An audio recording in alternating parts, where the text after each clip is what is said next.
Chennai Korattur ESI மருத்துவமனை வளாகத்தில் மழைநீர் குளம் போல் தேங்கியுள்ளதால் நோயாளிகள் மற்றும் மருந்து வாங்க வருபவர்கள் கடும் இன்னலுக்கு ஆளாகியுள்ளனர். இது குறித்த கூடுதல் விவரங்களை செய்தியாளர் பார்த்திபன் வழங்க கேட்கலாம்.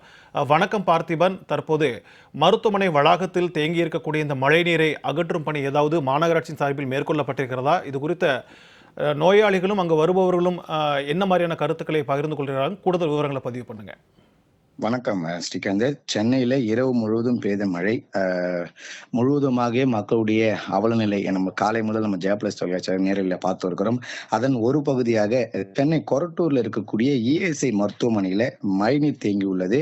அதன் காட்சிகள் தான் தற்போது நம்ம பார்த்து வருகிறோம். மருந்து வாங்க ஒருவரும் சரி மிகுந்த சிரமத்துக்கு ஆளாகி இருக்கிறார்கள். எப்பொழுதுமே தொடர்கதியாகவே இந்த பகுதியில மழை பெய்தாவே இந்த இஎஸ்ஐ மருத்துவமனை முழுவதுமாகவே பாதிக்கப்பட்டிருக்கிறது. முழுவதுமாகவே மழை நீரால் சூழ்ந்திருக்கிறது. மருந்து வாங்க வரக்கூடியவர்களும் சரி, அந்த சுற்று வட்டார பற்றாவாக்கம், அம்பத்தூர் தொழிற்பட்ட பகுதிகளில் தொழிற்சாலைகள் நிறைந்த பகுதி. இந்த பகுதிகளில பணி செய்யக்கூடிய ஊழியர்களுக்கு ஏதேனும் காயங்கள் திடீரென இயந்திரங்கள்ல மூலமாக காயங்கள் ஏற்பட்டால் அல்லது வாகன ஓட்டிகள் கீழே வந்து காயங்கள் ஏற்பட்டால் முதல் உதவிக்காக இந்த இஎஸ்ஐ மருத்துவமனைக்கு வருவது வழக்கம். அப்படி வரக்கூடிய மருத்துவமனைக்கு வரக்கூடிய நோயாளிகள் வந்து கடும் சிரமத்துக்கு ஆளாகிறார்கள். குறிப்பாக மருத்துவமனையில் அந்த பகுதி முழுவதுமாகவே மழைநீர் சூழ்ந்திருக்கிறது. நீங்கள் கூறியது போல ஏதாவது முன்னெச்சரிக்கை நடவடிக்கை எடுத்திருக்கலாம் என்று கேட்டீர்கள். ஆனால் இதுவரை இந்த மருத்துவமனையில மழைநீரை வெளியேற்றுவதற்கு எந்த ஒரு முன்னெச்சரிக்கை நடவடிக்கையும் எடுக்கவில்லை. குறிப்பாக வரக்கூடிய மருத்துவமனைக்கு வரக்கூடிய நோயாளிகளோ அல்ல பொதுமக்களோ மருந்து வாங்க வருபவர்களுக்கு அந்த செங்கல் வைத்து நடந்து தண்ணீர்ல படாத அளவுக்கு நடந்து செல்வதற்காக அந்த செய்து இருக்கிறார்கள்.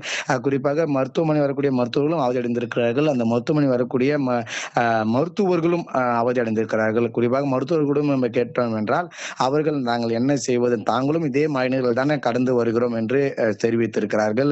இது குறித்து பல முறை நாங்கள் உயர் அதிகாரிகளுக்கு தெரிவித்திருக்கிறோம். ஆனால் எந்த ஒரு நடவடிக்கையும் எடுக்கவில்லை. மாநகராட்சி சார்பாகவோ இஎஸ்ஐ தலைமை மருத்துவமனை சார்பாகவோ இந்த மழைநீரை தேங்காமல் இருப்பதற்கு எந்த ஒரு நடவடிக்கையும் எடுக்கவில்லை. ஒரு சில நாட்களில் மழைநீர் காலங்களில் மழை நாட்கள்ல மழைநீர் முழுவதுமாக சூழ்ந்தால் மருத்துவமனை மூடுவதற்கு நிலையும் ஏற்பட்டு இருக்கிறது. இதனால் வருகின்ற மழை காலங்களுள்ள இது போன்ற இந்த இஎஸ்ஐ மருத்துவமனையில் மழைநீர் தேங்காமல் இருப்பதற்கு வழிவகை செய்ய வேண்டும் என்று நோயாளியுடைய கோரிக்கையாகவும் இருக்கிறது. மருத்துவமனையில் பணிபுரியக்கூடிய மருத்துவர்களுடைய ஒரு கோரிக்கையாகவும் இருக்கிறது என்பது குறிப்பிடத்தக்கது. ஸ்ரீகந்தர், உங்களுடைய விரிவான தகவல்களுக்கு நன்றி பார்த்திபன்.